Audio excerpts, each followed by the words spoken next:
Hello everyone. So we'll start with the gastric surgery, the important topic. So we'll start with peptic ulcer disease. We know peptic ulcer disease is the most common indication for gastric surgery, and it is caused by H. pylori mostly.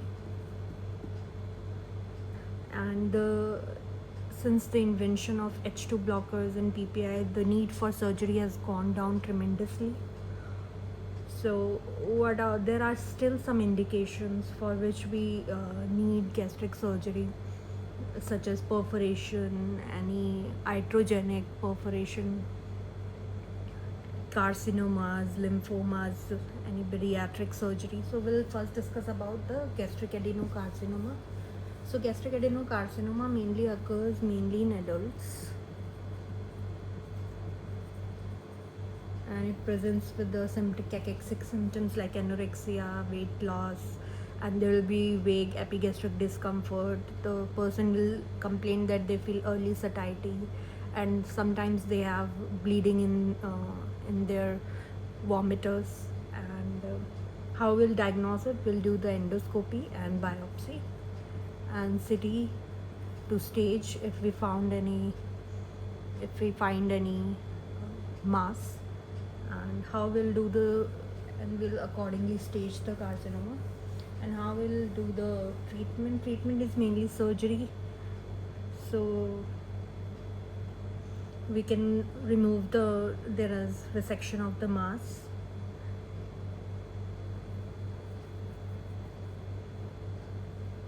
So there are types of reconstructions which depend on the degree of the resection. So if there is no reconstruction, we usually call it wedge resection. And if there is rho XY gastrojejunal reconstruction, we call it distal resection. And rho Y esophago jejunal reconstruction, we usually call it proximal or total gastrectomy. So that are the different kinds of reconstruction depending on the degree of resection. So other pathology is lymphoma.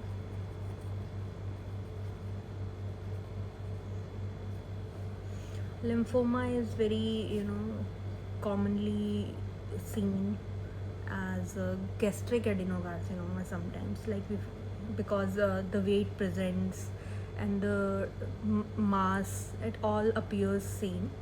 But the treatment for gastric lymphoma is chemotherapy mainly, and surgery is only indicated in case it's perforated or there is complication of any gastric lymphoma in response to chemotherapy. If there is any other complication that has occurred, we can go for surgery.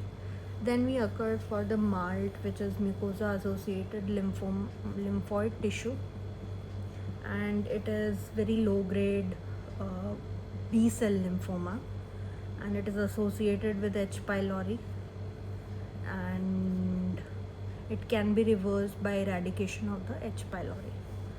So other thing very important is bariatric surgery in the gastric part. So why it is used for weight loss and reversal of metabolic syndrome. And there is example like laparoscopic gastric binding. So in this, stomach is externally restricted and results in the transient weight loss, and there is always a risk of erosion of the device. So that's why it is not performed now that commonly like it was. And other type of bariatric surgery is laparoscopic gastric bypass and sleeve gastrectomy. Sleeve gastrectomy is most commonly performed in US, and although it depends on the type of diagnosis and other factors, they have, along with them, these surgeries have strict regimens for preserved weight loss and vitamin supplementation, because post surgery the vitamins deficiency will occur because there will not be the size, the lumen will be reduced, and resorptive power and resorptive surface area is less, so we have to supplement it with the vitamins, and we have to maintain the weight loss and with certain steps. And immediate post-op risk mainly include leaks from the staple line and anastomotic leaks, or there is any if infection, that infection turns into an abscess. Also the spleen lies nearby, so while performing the surgery, the splenic injury, adjacent tissue injury is very common.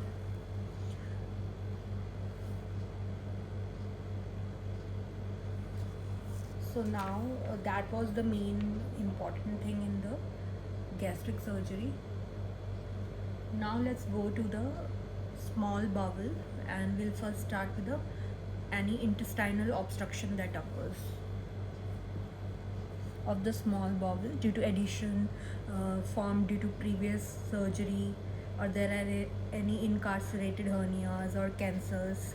So typically the symptom of the obstruction, the mechanical obstruction, will be colicky abdominal pain, there will be protracted vomiting, there will be abdominal distension, and the patient will complain that he or she hasn't passed any gas or faces.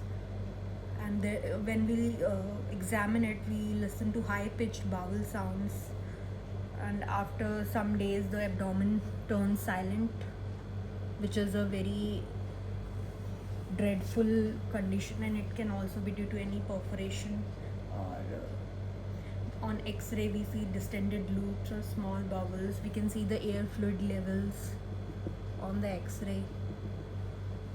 So how we'll treat it? First of all, keep the patient NPO.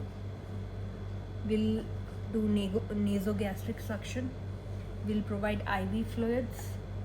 So this will help for the resolution of early signs of any strangulation or peritonitis. And if all of these are done within 24 hours, we can go for surgery. If it's not being handled, it increases. And in that surgery, what we'll do, will mainly lyse any of the adhesions, and we'll resect the bowel which is necrotic, and we will anastomose the end to end the healthy bowel, depending on the whatever findings we see when we open the abdomen. Now there is something called strangulation of intestine. So in this, what happened, what is strangulation? It is compromised blood supply. So what will happen to the ischemia? Bowel ischemia will go necrotic, and mainly the patient will present like fever, leukocytosis, constant pain, peritoneal irritation, and this irritation will subsequently lead to peritonitis and sepsis.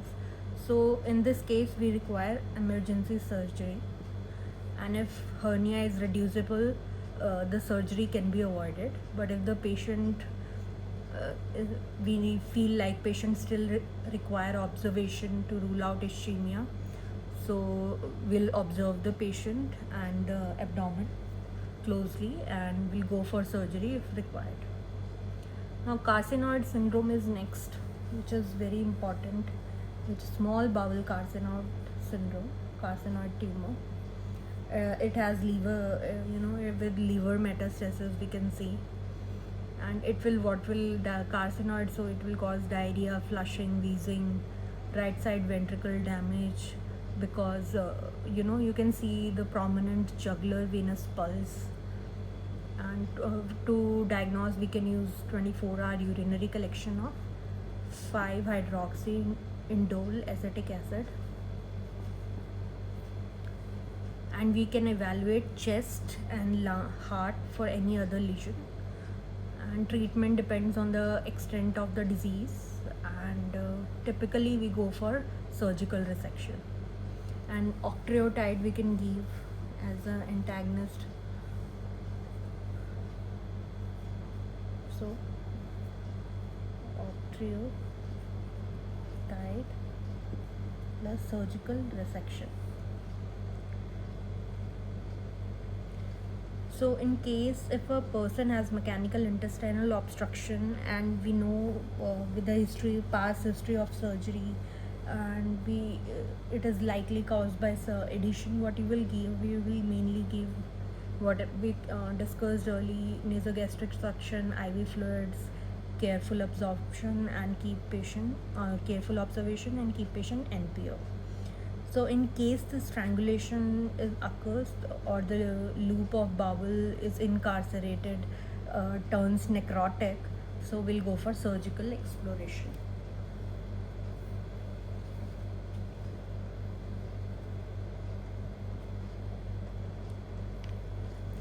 So now we can come to the colon part. Colon, the most important, we read about acute appendicitis, very common GI condition which require emergency surgery when there is rupture. So what are the clues, or what is the picture that patient presents with in appendicitis? Sharp severe pain localizing to the right lower quadrant, and there is localized tenderness, guarding and rebound tenderness in the right lower quadrant, and we have fever, we have leukocytosis,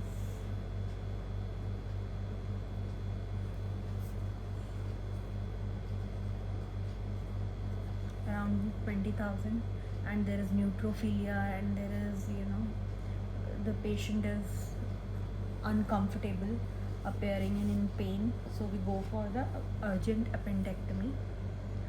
So we are talking about only the surgical case, not the conservative or treatment view, taking as acute appendicitis, and we are just talking about the cases where we have to go for surgical treatment. So in case it's perforated, then we have to go for emergency surgery. Now we come to the cancer. Cancer can be of right colon and the left colon. They both appear differently. The right colon appear with the anemia, iron deficiency, around in elderly 50s to 70, and there is occult blood. And diagnosis is mainly with colonoscopy and biopsying the tissue. Treatment is surgical resection with right hemicolectomy. Now the left colon cancer, it presents with a bloody bowel movement and obstruction. So it presents with the obstruction, bowel obstruction. And so we have to diagnose it with a flexible proctosigmoidoscope examination, and then taking the biopsies. And we have to, before going for the surgery, we have to do entire colonoscopy to rule out any primary lesion, and CT scan helps to know about the extent and how much can we operate. And treatment is mainly for non-obstructive lesion, we go for the surgical resection, sigmoidectomy, and left hemicolectomy, and followed by the anastomosis. And in acute obstructive lesion, we have to resect with a diverting colostomy.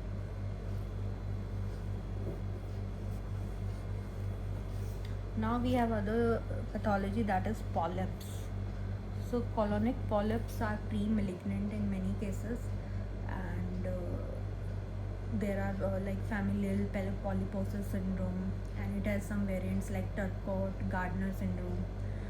There are multiple inflammatory polyps, and villus adenoma is malignant, and there is an adenomatous polyps. And the polyps which are not pre-malignant are juvenile polyp, isolated inflammatory polyp, hyperplastic polyp, and this was the mainly which are malignant, which are not malignant. And now we come with the inflammatory bowel disease, very important. We study always about the ulcerative colitis and the Crohn's disease. So we know we do the diagnosis of both with colonoscopy, and we do the biopsy, and we go for the medical treatment in the starting anti-inflammatory drugs, And Crohn's disease mainly it occurs in the entire length, and ulcerative colitis is just mainly in the rectosigmoid area, mainly. And the ulcerative colitis is cured with surgical resection like total colectomy and with ileoanal anastomosis, and we can create a temporary diverting ileostomy. So why, in which cases of ulcerative colitis we'll do this surgery.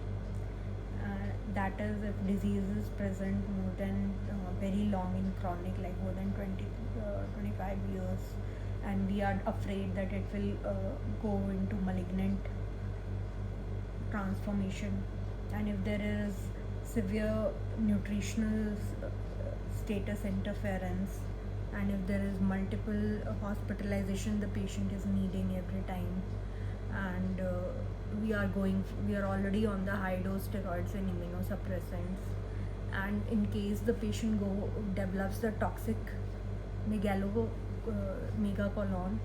and the toxic megacolon will mainly present with fever, leukocytosis, pain, epigastric pain, and on X-ray we'll see the distended transverse colon with gas within the wall of the colon. So in these cases we'll go for the surgery in the ulcerative colitis.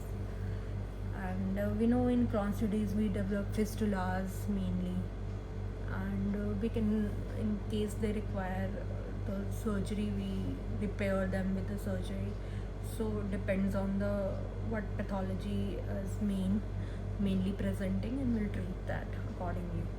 Now next is very important, the pseudomembranous colitis that develops due to Clostridium difficile. It occurs on the 5th day after antibiotic use, mainly prolonged antibiotic use. It's because the antibiotics, they kill the normal bacteria, the normal commensal intestinal bacteria, and it leads to the increase in the pathogenic bacteria and causing severe colitis.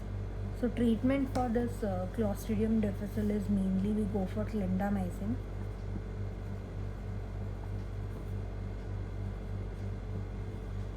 And in the case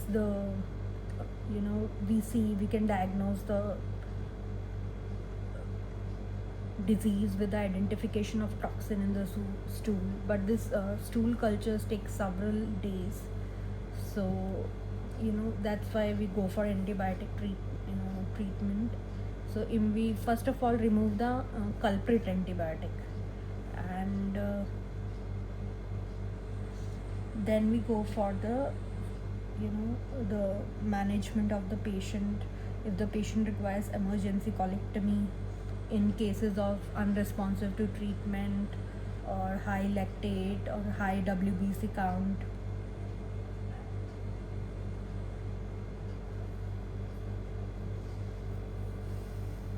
And in cases refractory to everything, we go for the fecal transplantation. What does fecal transplantation do? We take the healthy fecal matter from a healthy gut, and we transplant into the gut of this intestines of this patient, and that leads to restoring of the normal gut flora. So it prevents we do it mainly to prevent the recurrent infection.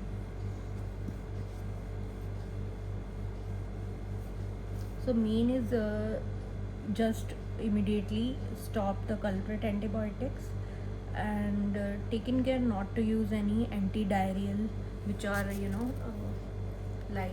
go for loperamide in case it is, because that will lead to, in infectious diarrhea will lead to buildup of infection, and that's why we don't give those antidiarrheals in the infective diarrhea.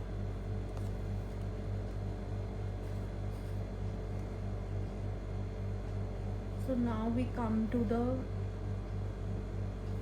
you can apart from I wanted to add that apart from clindamycin, you can also give metronidazole or oral vancomycin to the patient. So this also can be given apart from the clindamycin. Clindamycin was given previously, it has been started now, also it is given sometimes. So that we can give. Now come to our next topic, which is anorectal disease. First of all, we'll go for the hemorrhoids, which bleed. If they are internal, they bleed, and they are painful if they are external. That's how we remember it. So internal hemorrhoids can become painful and produce, itching if they prolapse. So if they prolapse, then they can be painful and produce itching. And internal hemorrhoids are mainly treated with a rubber band ligation, and the external hemorrhoids are mainly thrombosed. We find them mainly thrombosed, and they require surgery after we have previously, after trying dietary adjustments, lifestyle modification with increased fiber, sits bath. So after these things don't work, we go for the surgery. Now other very painful condition is anal fissure, and there is pain with defecation, and there blood streaks can be seen in the stool, and the pain is so intense that the patient avoids doing any bowel movement and may even refuse when you are trying to examine the rectal area and the anal area, they may refuse the examination of that area.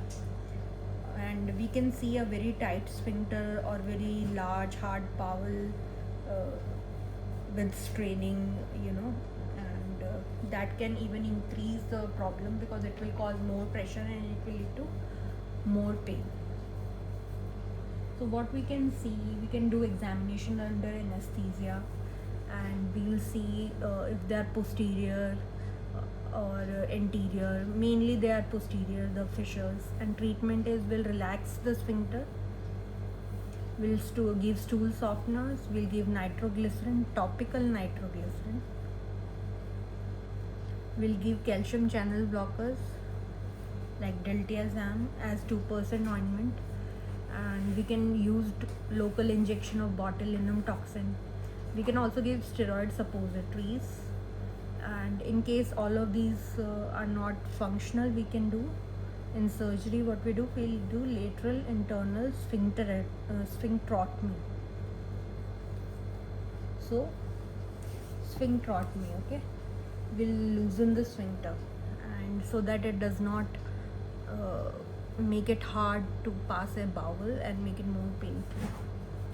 And now we'll come to another anal area disease that we have already discussed, that is Crohn's disease. We know fissure, fistula, and small ulceration occurs within Crohn's, and when we give the patient all the immunosuppressants, and when we have given steroids and still not functional, then we have to go for the surgical intervention. And we know the anal region heals very quickly because the vascularity is extensive, because there is a lot of vascularity, so it heals very early. And if there is any fistula in this Crohn's disease has developed, so we can drain it with Ceton and Cetons, and while side by side giving the medical treatment. Also Remicade also help. Now let's come to the ischiorectal abscess. Now this is perirectal abscess, very common seen. It causes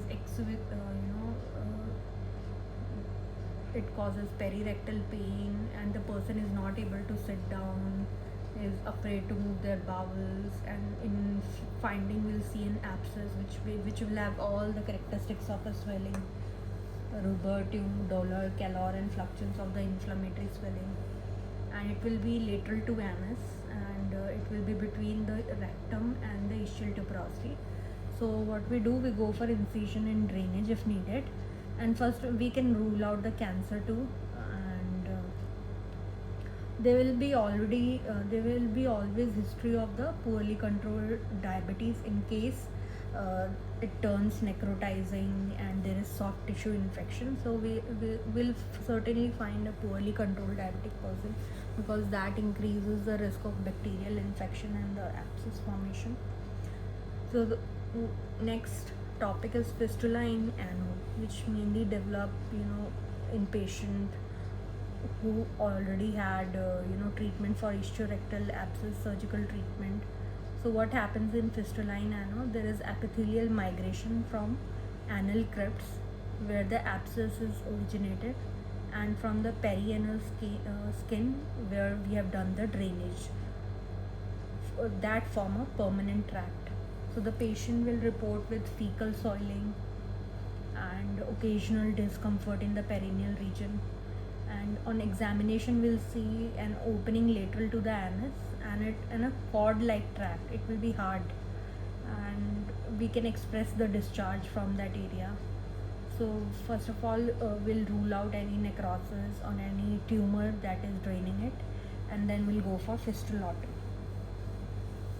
Now, last topic that we can come is to squamous cell carcinoma of the anus, that is associated in patients who are, who are already suffering from HIV or who have anoreceptive intercourse, mainly in homo. And in this case, the fungating mass grows out of the anus, and it metastasizes to the inguinal nodes, and we can see we can palpate the inguinal nodes. And what we can do diagnosis with biopsy, and treatment we can start with there is something called Negro protocol of chemoradiation. In that we give 5-fluorouracil, mitomycin, and we'll go for the external beam radiation, followed by surgery if there is any residual tumor found. This chemo radiation has a 90% success rate, so in most of the case surgery is not required.